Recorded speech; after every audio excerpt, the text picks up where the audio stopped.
পাশাপাশি সেটা হচ্ছে খুবই ক্রুশাল এবং গুরুত্বপূর্ণ বিষয়, সেটা হচ্ছে কি শিক্ষার্থীদের রাজনীতি এবং শিক্ষার্থীদের একাডেমিক ফ্রিডমের প্রশ্ন। এখন একটা হুজুগ যেটা তৈরি হয়েছে, আজকেও দেখলাম, গত কয়েকদিন আগে কুয়েট কি করেছে, সেটা হচ্ছে যে তারা শিক্ষার্থী রাজনীতি বন্ধ করে দিয়েছে। এটা একটা হুজুগ চলছে। আমি তখন বললাম সেটা হচ্ছে কি জানেন, আমাদের একটা জিনিস ভুললে চলবে না, সেটা হচ্ছে বিরাজনীতিকরণ এবং রাজনীতিকরণের মধ্যে একটা গুরুত্বপূর্ণ ফারাক আছে। এই বিরাজনীতিকরণ আমাদের আসলে কানের মধ্যে অভ্যস্ত করা খুবই দরকার, কারণ এখন এই শব্দটা খুবই প্রয়োজনীয় শব্দ। কি কারণে? বিরাজনীতিকরণ হচ্ছে কি জানেন, আপনার মত প্রকাশের, বুঝতে পেরেছেন, বাধা দেয়া।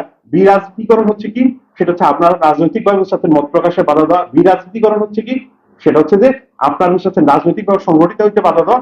বিরাজনীতিকরণ হচ্ছে যে আপনাকে কোন ধরনের সাথে রাজনৈতিক মতাদর্শ নিয়ে অগ্রসর হতে বাধা দেওয়া। এখন এটা কে করে?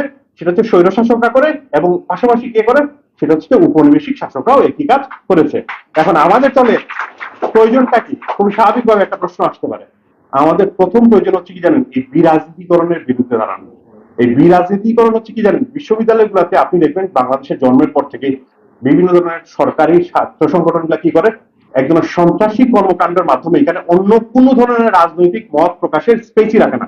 ফলে যারা, যে শিক্ষকরা এই মুহূর্তে বুঝতে পারছেন আইন করে বন্ধ করছেন, যে সেটা হচ্ছে যে বিশ্ববিদ্যালয়গুলোতে যে ছাত্র রাজনীতি থাকবে না, এরা আসলে বুঝতে পেরেছেন রাজনীতি এবং বিরাজনীতিকরণের পার্থক্য বুঝতে পারছেন না।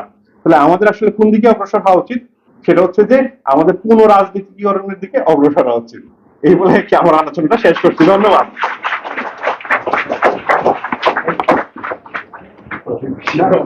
ধন্যবাদ ডক্টর সৈয়দ নিজার আলম।